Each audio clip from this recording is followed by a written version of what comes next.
And after you send the cart installation link for your customer base by SMS or email, it's the right time to download, print and place promotional materials with QR code in your local store.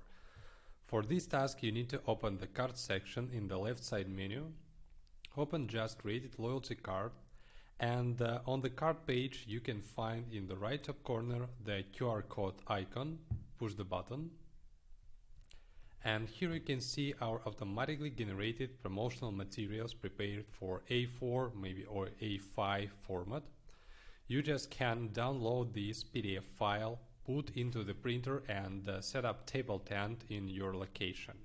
So this file automatically generated according to your digital loyalty card appearance. It means we grab the card background color, card text color, and place the card name, reward name, QR code of course with the short link for card installation, and the short instruction how customers can easily scan and add loyalty cards in their Apple Wallet or Google Wallet.